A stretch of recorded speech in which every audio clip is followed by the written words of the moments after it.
Okay, I know you've heard this story before. Creator has never done a Nuzlocke, decides to try it out, learns a lot of hard lessons and loses a lot of friends, comes up with a dramatic victory or a devastating failure. You've seen this all before, I get it.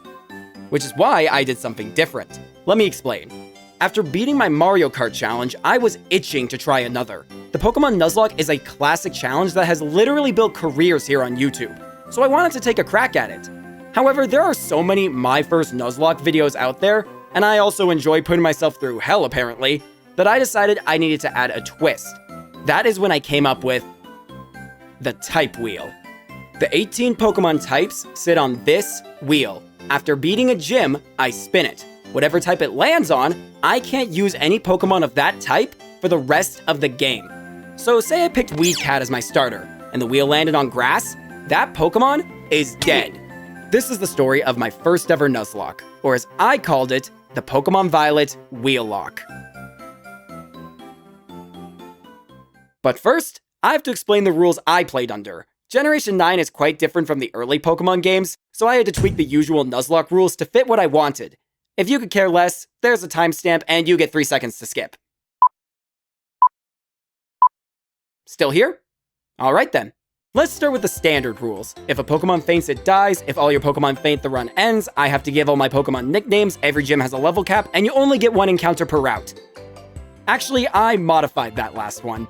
In Generation 9, all encounters come from open areas instead of routes. While I could stick to the 1 Pokemon per area rule for this game, I did the calculations on how many encounters I would get compared to other games, and it was ridiculously low. So just for this game, I allowed myself a second encounter from each location, but only if the first encounter from it was eliminated. This ensured I had a decent number of critters to work with, while still preventing me from dancing around undesirable catches. This also brings us to how encounters work. In usual Nuzlockes, the first Pokemon you find in a route is your encounter. With open areas, that entire situation is out the window. How I did encounters changed a bit during the run. I started by catching 6 Pokemon in an area and spinning a numbered wheel to decide who I kept. While this may allow me to manipulate encounters in my favor, there are ways to manipulate Nuzlocke encounters in older games anyways, and the wheel still added that random element, so I felt this was only fair. However, as I lost access to more and more types, it would take longer to find 6 Pokemon that I was allowed to catch. So I just settled for spinning a wheel with all the Pokemon I was allowed to get in an area. The key part was that everything I gained and lost during the challenge was decided by a wheel, hence a wheel lock.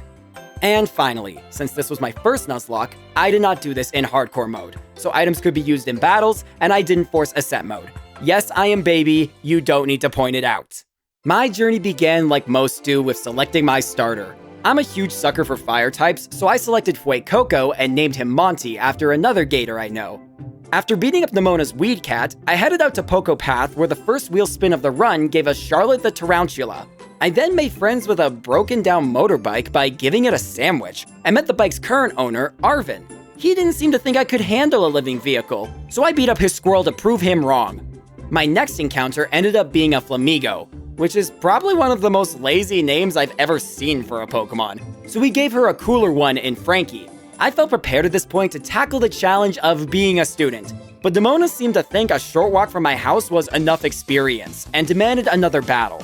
Charlotte easily took down Nemona's Weed Cat, but since I started off this run blind, I brought in Frankie against her Pawmi, an electric type, that she decided to terastallize. So I quickly swapped in Monty to finish the job, who was brought down to 3 HP, but Monty's Ember was enough, and I was saved an early catastrophe. Also, from now on, we look up future battles, so there's no more surprises. I then worked through Tutorial Purgatory, which included fighting some bullies, talking to teachers, getting quests from students, talking to the director, getting recruited for secret missions, talking to professors, and talking to students. Holy crap, this game has a lot of setup. With all of that completed, I can now officially begin my journey. Usually for Nuzlockes, you only have to work your way through the gyms and Pokemon League while handling different story beats as you go. With Generation 9, I have seen many Nuzlockes skip over the Titan and Team Star fights as they were not mandatory. Not me though. I wanted to get the full game experience, so I decided I was going to do all 3 paths with one extra note. The level caps would only apply for gym battles. This meant I could take on Titan and Team Star fights with a reasonable chance of not getting flattened by giant Pokemon and giant cars. I caught 2 more friends in Chomps the Yangoose and Nick the Bronzor before it was time to take on my first ever gym battle in a Nuzlocke. After I had thrown a giant beam made of paper into a goal, that is. Truth be told, Katie was not much of a challenge since I had a buffed up Flamingo, Flamigo, who simply pecked her entire team to death. With the first badge in hand, it was time to spin the dreaded type wheel and find out what type I was locked out of. Electric type. That is not the worst start. I'm okay with that. That's not a bad start. That limits some encounters, but that does not remove any encounters to start with. Monty evolved as we headed to fight the first Titan, which I quickly realized I had nothing to handle it. So when the wheel decided my next friend was a Makuhita, it seemed appropriate to call her Crab Killer. And she very much lived up to the name by slapping, paralyzing, and overall bullying this giant crab into the ground. I followed this up by playing hide and seek with some flowers, which helped Charlotte evolve, and this time it was Monty's turn to sweep a gym since Brassy's Sudowoodo was bad at throwing rocks. I spun the type wheel for a second time, and it landed on water. Alright, so that just knocks out all of the oceans. With 2 gym badges earned and a Titan fight completed, I was feeling pretty good with myself. Naturally, that was the perfect time for one of those hard lessons, which was fighting trainers blind is a really bad idea. Because I don't know what TM move she's talking about.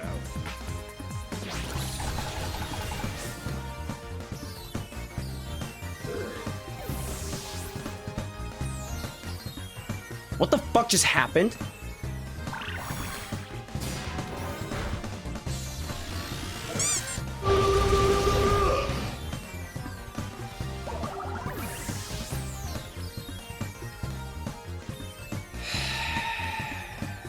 And that brings an end to battling trainers. We now grind the old-fashioned way, beating up the local wildlife. Per the rules I created, these deaths reopened encounters in their respective areas, and the wheel took pity on me by selecting a Happiny I named Sponge Cake and a Rockruff I named Buddy. Cause I mean, look at her. She's just a buddy. She's also a really strong little girl, since her rocks could take down giant birds that wander the mountains. Sponge Cake evolved into Chansey at the perfect time, as Nemona requested to battle again before I could take on the 3rd gym. Chomps dispatched her Rockruff easily enough, but I found some difficulty with her Palmy again, as she was settled on spamming Dig. So I decided to give her a taste of her own medicine by having Sponge Cake copy her until that electric mouse was gone. Monty then burned up her Weed Cat. The 3rd gym was my first real test, as it was an electric gym and I had not obtained any ground types. Luckily, Sponge Cake evolved again during the gym trial, so I had a decent team to work with. Iono's first 3 Pokemon were taken out by Buddy, Chomps, and Monty respectively, but when it came time for her Miss Magius, I sent out Sponge Cake, whose high special defense would nullify anything Iono threw at me. What? Well, except for Confuse Ray. The best move I could hit with was Echoed Voice, a move that gets stronger with every consecutive use. The only issue was that Sponge Cake would need to push past the confusion multiple times to make this work. Come on. Yes! Yes! That's nice. It does nothing! I am so much stronger than this. Get fucked. Here we go, come on. Yes! Yes! Breakthrough, come on, Sponge Cake! Oh, of course, I'm still confused, come on. Yes! Yes!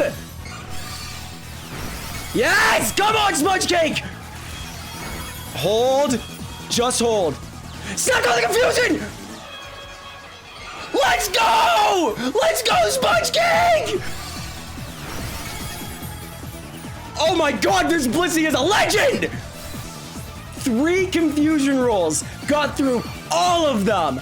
After that incredible display from Sponge Cake and Buddy evolving into a powerful beast, I felt unstoppable. Sure, there was another spin of the type wheel coming up, but with Sponge Cake on my team, I knew nothing could bring me down. Yeah, that seems about right, doesn't it?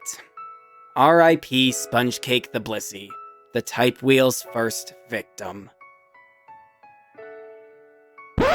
Are you kidding me? Filled with grief from losing one of my strongest friends, I decided that bullying some bullies would make me feel better. The combo of Frankie and my new friend Kai easily bulldozed through Team Star's first squad and busted up their car. Unfortunately, this didn't do enough to dispel my sadness, so after taking a quick detour to incinerate a giant metal worm, I went after the next Team Star squad and their leader Mela, and I made this fight more difficult for myself than I needed to. When I was researching this fight, I somehow got my information crossed up and believed Mela's Starmobile had Spin Out, which all of the Starmobiles had as a move, except hers. And because of this false belief, I didn't want to put Buddy out there against it, who probably could have two-shot the vehicle. Instead, I put myself through almost 10 minutes of chipping away at the Starmobile with Monty while Mela was spamming Blazing Torque over and over and over because apparently a giant car just doesn't run out of PP. I did eventually knock it down without any casualties, but this is why we always double check our sources. There was no time to breathe, sadly, as I prepared myself to face the fourth gym, which was water. With electric gone, my only hope was getting a grass type, and I did manage to get one. It just could have been better. A lot better. Gym Leader Kofu's first two Pokemon went down easily, but Puffball the Jumpluff was sitting at half health by the time his Cabrominable emerged.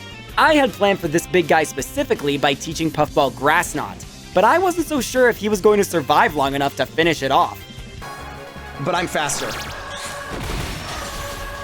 Fuck. Oh my god! It didn't use Crab Hammer. Wait. And I'm faster, right? That move never misses.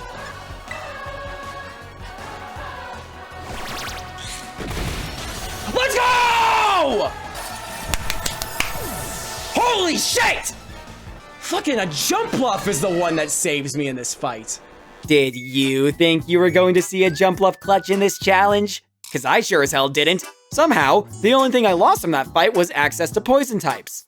My luck was riding high, and I hadn't dealt with many major losses, but you can never have too many friends. I gathered a few more encounters, which included a Q-Font named Malty, in preparation for my next fight.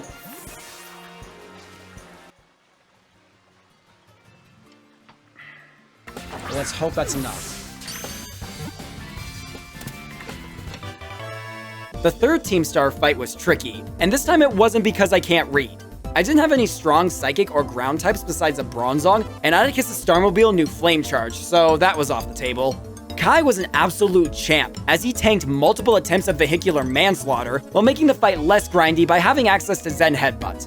After adding another friend into what was fast becoming my Dark Legion of Doom, it was time to take on the legend of the working class himself, Larry. With 3 fighting types in my lineup, I believed this battle would be a breeze.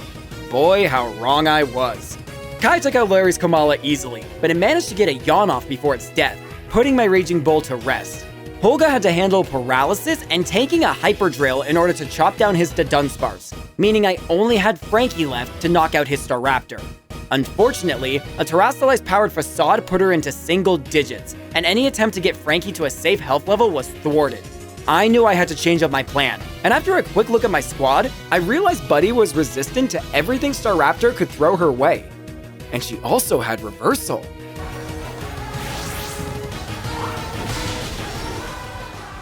Now safe from the wrath of the average citizen, Monty reached his final evolution, just in time for Nimona to demand a battle once again. To put it simply, Kai beat up her lamer Lycanroc, Nick smashed her Gumi, Kai trampled her Palmo, and Monty burned up her Weed Cat. Also, the Type Wheel removed Dragon types, which didn't eliminate any of my friends, but also prevented me from getting some very powerful allies in the future, so it was a pretty even spin. That didn't stop me from finding a versatile weapon in Bellatrix the Mischievous while picking up some more encounters. Hey, do you think this Metacham would like to join my team? Should be...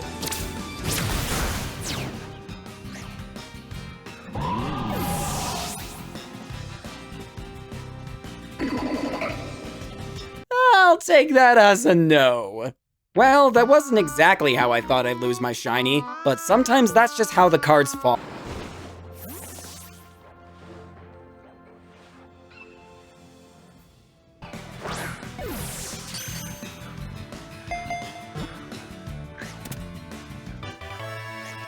The next gym was a double battle, which I totally did not plan for in any way. But hey, I had an army of dark types against a ghost gym, so I felt pretty safe. I started out with Malty and a Bloodhound I found in a cave, which smacked Rhyme's Bayonet until it ran screaming. Houndstone came out next, and I switched in Ace the Poniard to counter a potential play Rough. However, the Ghost Dog settled for Sinking into the Shadows, giving Malty the chance to butt slam Mimikyu in the face. Then came in Rhyme's Toxtricity. Discharge.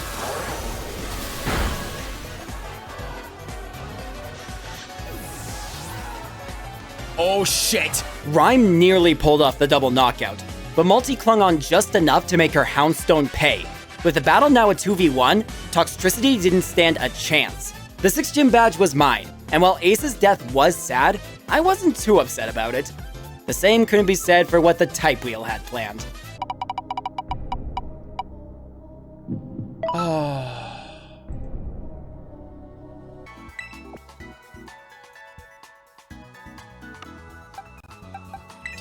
This death stung. Buddy came in at the perfect time to help with a Titan fight, and after the battle with Larry, I had grown quite fond of her. But now, my buddy was gone. It certainly didn't help that Nemona picked the worst time to show up looking for a battle and began once again with her own daytime Lycanroc. Kai reminded her what happened the first time she tried this. Holga punched her Sliggoo into a puddle, Thumbs-a-Dug Trio wiped out her Pawmot, and Monty burned up her Weed Cat. After I worked out my feelings in the rain, I was refocused and ready for my 7th gym battle against the Psychic Gym and its leader Tulip. My Dark Army had been whittled down a bit by this point, but with some backup from Malty's Butt Slams and a fully evolved Bellatrix, we finally got back to having an easy gym battle. And when it came to the Type Wheel, it made an interesting choice.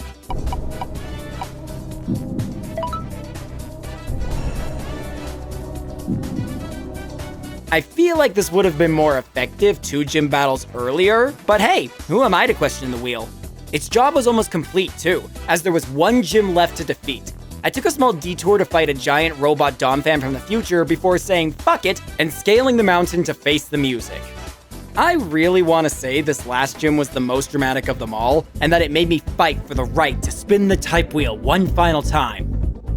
But with the combination of Monty's Fire, Kai's Charging, and Malty's Butt Slams, these flimsy ice types stood no chance. With the 8th and final gym badge secured, I pulled up the dreaded Circle. 1 final spin to select 1 final type I couldn't use for the rest of the run. Any remaining battles against Titans, Team Star Squads, the Elite Four, and the Champion could be changed drastically by this spin. There was a very good chance of losing a companion by this point, so there was nothing more to do than take a deep breath and let the wheel go.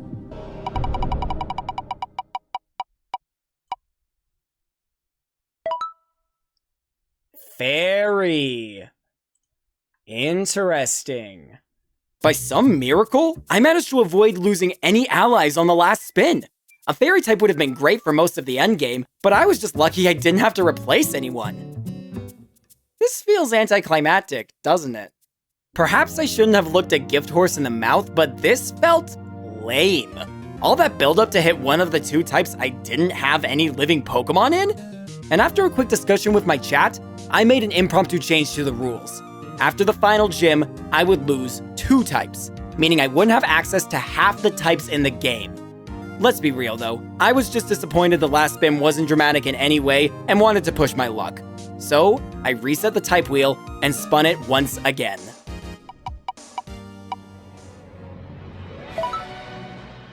Oh no! Oh no!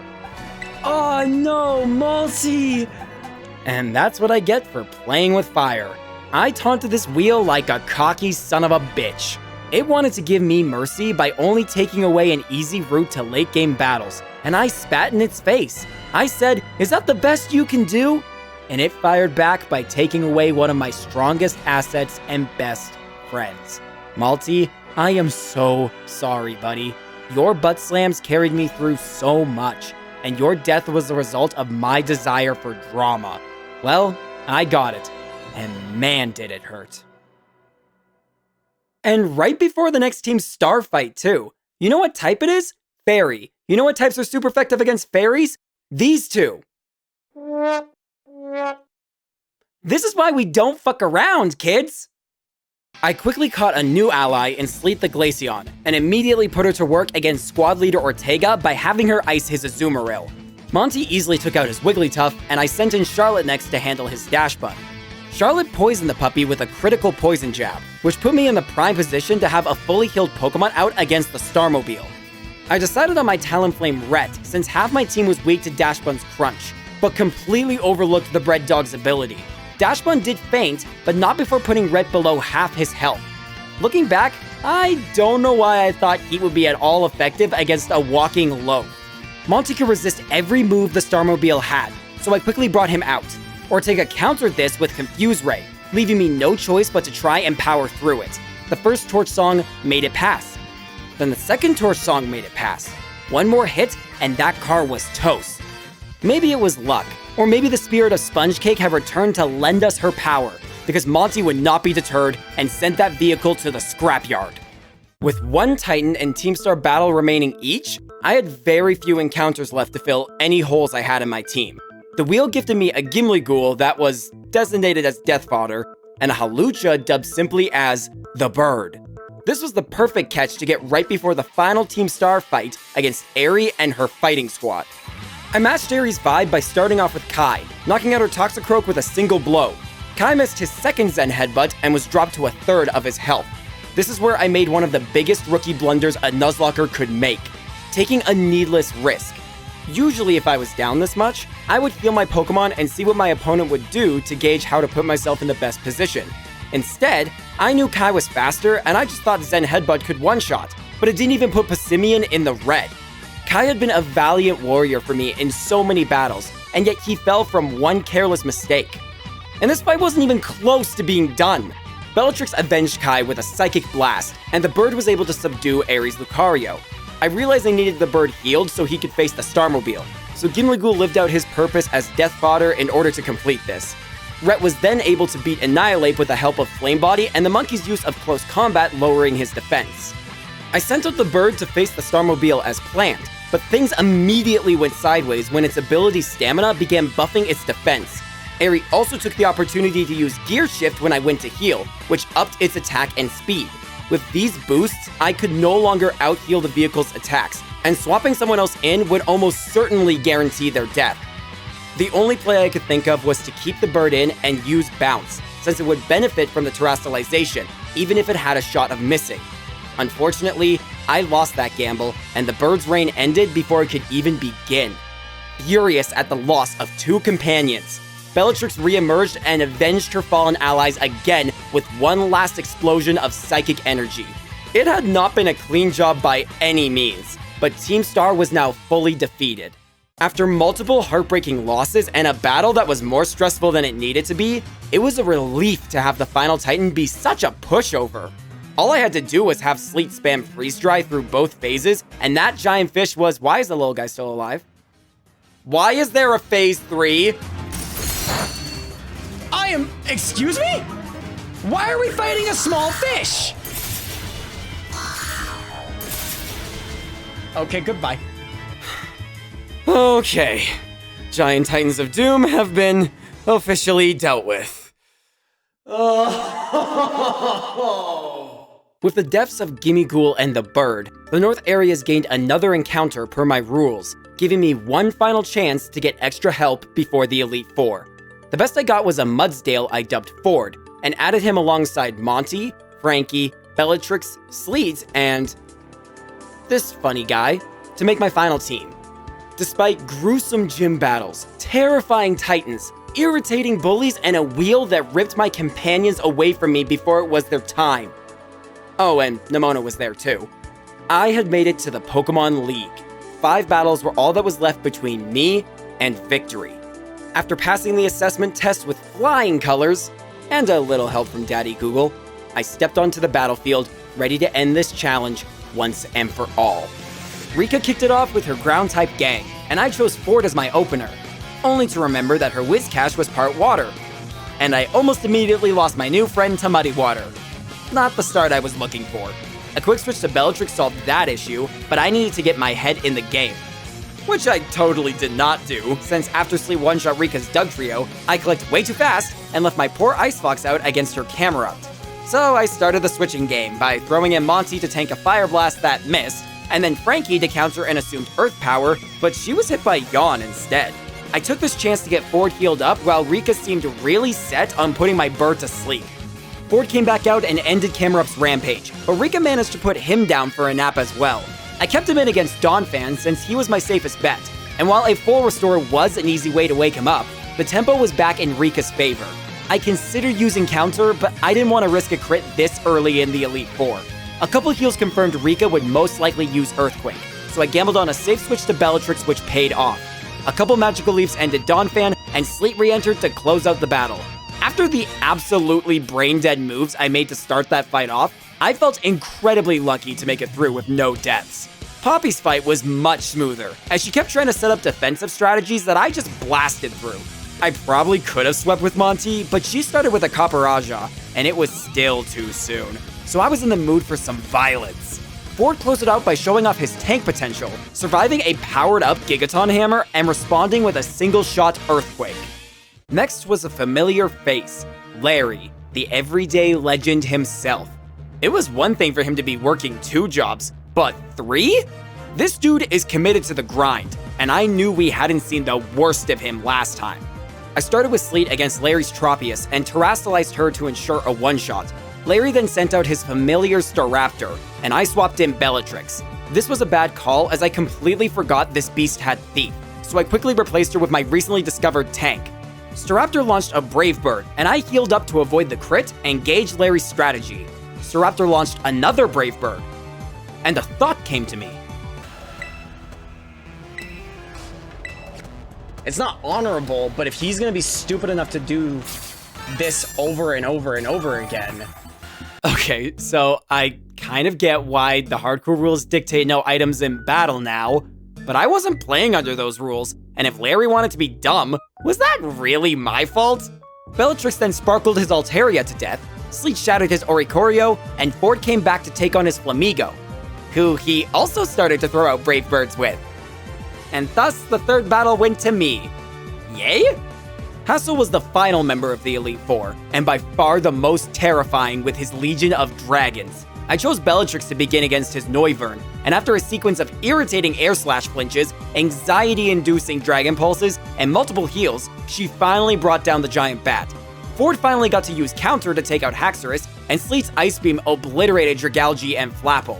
All that remained was Hassel's Braxcalibur, who was absolutely terrifying. The best solution I could think of was to have Ford pull off another counter, but I needed him to be at full health and then get in on a clean switch.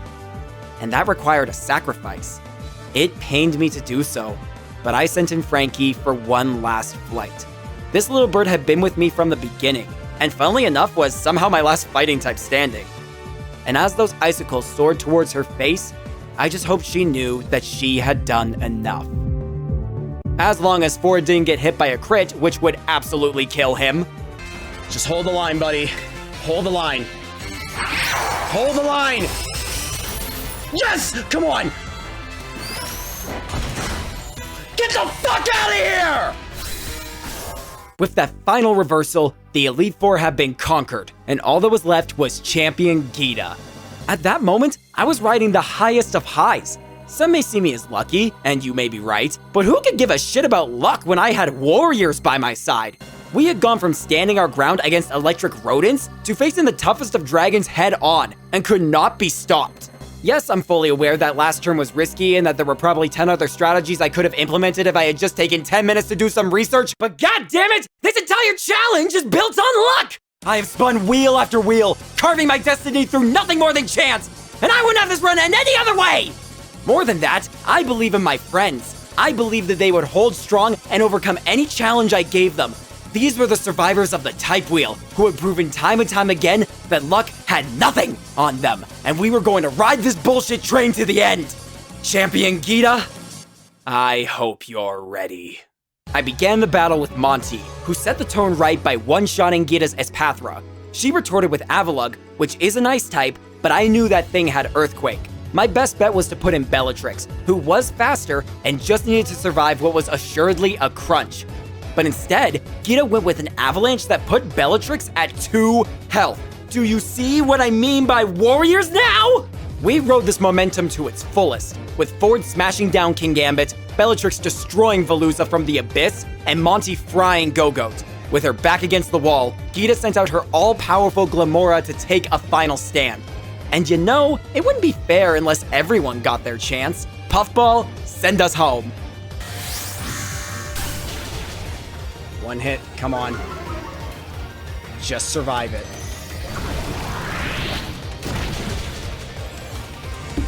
Well, you know.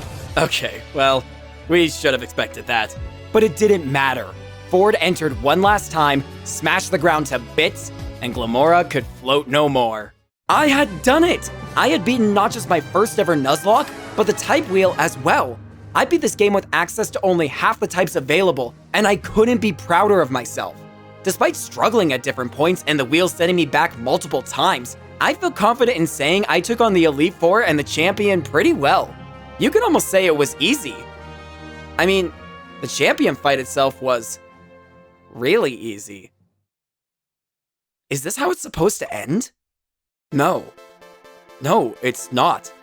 Usually in these games, you fight your way through the gyms to earn the chance of becoming a champion, but that's not all that happened this time. I was fighting bullies under the command of someone who was revealed to be their leader. I fought titans just to heal my friend's dog and fix my motorbike. And there was someone who had challenged me time and time again, not to be annoying, but to make sure I continued to get stronger. My story didn't end with this random lady. It ended with my friends. That's always how Nuzlockes end, with you and your friends. I had more to do. You see, the 3 paths in this game each end with a battle. While under the usual Nuzlocke rules, I had already won, this was my wheel lock. I made the rules. And I decided I hadn't won until these paths were seen through to the end. I chose to complete Starfall Street first and face Director Clavel, who claimed to be Team Star's leader. Most of his Pokemon were pushovers, as my squad one-shot the first 5 on his team. His Quackavole, on the other hand, did put me in a pickle. I believed Bellatrix could take the Gay Duck out in 2 hits since her speed topped his, but one Aqua Step killed that strategy immediately. I made a risky play with Sleet, leaving her out to tank a Brick Break so I could heal up Bellatrix. Once I realized the director would keep spamming that move, I safely brought Bellatrix back out, and she ended that threat. Director Clavel quickly dropped the facade, and I headed into the school to face the real leader of Team Star, Penny. And she had brought her Evolution army with her. Umbreon was her first fighter, which I countered with Charlotte. Baby Doll Eyes may have saved it an extra turn, but Umbreon couldn't stand against the power of Charlotte's smacks. Flareon's Flare Blitz took a decent bite out of Ford, but the resulting recoil made Earthquake a guaranteed kill. Bellatrix's Thunderbolt nearly brought Vaporeon to half its health, but Vaporeon countered with an equally powerful Hydro Pump. I knew I could get another Thunderbolt off before Vaporeon could attack, but remembering what happened to Kai, I settled for healing and hoping Hydro Pump missed. The wager paid off, and the following Thunderbolt did not kill, so my concern was verified. The third Thunderbolt, however, absolutely killed. Jolteon and Leafeon both tried to survive by giving me the puppy dog look, but Ford and Monty could care less how cute they tried to be.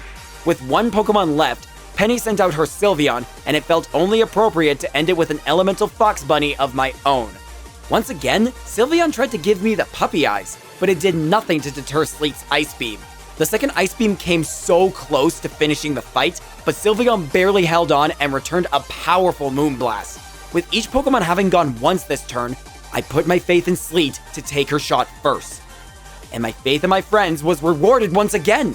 Sylveon was beaten, and the first path was finished. Next was Path of Legends, with Arven challenging us to a test of strength to see if we were ready to follow his absent father into a crater. My main focus for this fight was to ensure certain Pokemon survived to fight against Nemona, so that meant bringing in Death Fodder. Folks, meet Whammon the Vespiquen. Wait, this sounds very fucked up now that I think about it. She did prove helpful in taking down Arven's Greedent to start the battle. Charlotte avoided a Stone Edge to beat down Garganical, but then Arven sent out Scovillain, my biggest fear. This Grassfire Demon somehow had coverage on every single team member I had. I gambled on Charlotte going first to get off a Poison Jab or Fire Blast missing in case she didn't, but luck can't always be on my side. Ford, as always, was relied on to tank a hit, and while Energy Ball hit hard, Earthquake hit harder. Holga proceeded to pummel Toadscruel and Cloyster into submission, leaving Arven left with his recently healed up friend Mabostiff. With the danger of Fire Fang and Holga's drop defense, For the tank re-entered and put the old boy to a third of his health with counter. However, he suffered a defense drop in the process, preventing me from healing him to a safe level. I sacrificed Whammon to reset his stats. Again, that is incredibly fucked up now that I say it out loud. Avoided the stat drop upon re-entering, regained my luck by dodging the crit, and unfortunately had to knock down Arven's buddy so soon after we helped him get back on his feet. But the second path was done. All that was left was Nemona. Back in Mesagoza, the place where the game says our journey began, but actually is just where we escaped tutorial purgatory, Nemona was waiting with her strongest fighters. Right before the battle, I checked over my team a final time to ensure I had set myself up for the best chance of success. I want you to remember this decision right here. It will be important. This was the true final battle of the challenge. All the wheels that had been spun, all the crits I had avoided, all the bullshit me and my pals had pulled off just to make it to this point, everything we had done to survive had led up to here. Just two young champions dueling it out for the right to be called the best. Nemona led with her ever-familiar Lycanroc, and while it fell in one attack as usual, it managed to set up a Stealth Rock before going out. As my strategy for nearly every fight had involved a lot of swapping my Pokemon in and out, this was the worst thing I could face. Goodra came out next, which I countered with Sleet. Her Ice Beam only put Goodra in the red, and with the dragon being faster, there was no way for me to avoid a possible crit. Aware that Stealth Rock would leave anyone in an equally bad position, I took the ever-familiar gamble. And of all times to be punished, it came at this moment. Sleet fell to a crit, and Holga took her place. She took down Goodra with an Ice Hammer, but was left with half of her health in the process. It was Bellatrix's turn next against Nemona's Pawmont, and her Psychic Blast put it on the edge. Ever since this little rat had almost taken a friend away the first time we met, it apparently had been biding its time. To my utter shock, Bellatrix went down with a single strike. My team's ability to hold out was starting to fail. Monty entered to finish the job, but Stealth Rock was seriously messing with my team's HP levels. With Earthworm coming up, I believed Ford to be an obvious counter, until his Earthquake was negated by the Worm's Earth Eater ability. A couple superpowers did the job, but now Ford's health wasn't looking great either. Enter the Dunsparce. With my three best assets all hurt, Rhett was sacrificed to get a much-needed heal on my tank. However, the Dunsparce used Coil, raising its attack and defense, and when superpower hit, it only took out half of its health. Here's the thing about superpower. It lowers the user's attack and defense after using it. This prevented a 2-hit knockout, and instead put my opponents in the red. And then I saw how much Hyper Drill did. This is why replacing counter was a mistake. If I had just kept that move, that Dunsparce would have been immediately eliminated, and my win would be basically assured. Instead, I was stuck with two Pokemon who definitely weren't faster than it, and all my remaining Pokemon were injured. I attempted to outlast the Hyper Drill's PP by healing, but the game was fed up with my stall tactics, and Ford was killed with another crit. My tank was gone, and now I was panicking. I looked at my remaining team, trying to figure out if there was a way to salvage this. And then, it just hit me. It was so simple. The solution had been with me from the very beginning of my journey. I think deep down, I always knew it was meant to end with him. Monty, my very first friend. Holga entered the field so that Monty could be brought to full health. The ever unapologetic Dunsparce swiftly took her life. Monty walked in and terastallized. Monty sang like never before, finishing that beastly Dunsparce with Torch Song and boosting his power. It was now down to him and Nemona's Weed Cat. Nemona's cat was faster. I just needed Monty to survive against whatever she threw at him. The cat went for Thunder Punch in an attempt to paralyze Monty. But with the spirits of all his fallen comrades standing behind him, Monty held out, raised his mic, and fired. Let's go! Let's go! Let's go, Monty! Yes! Yes!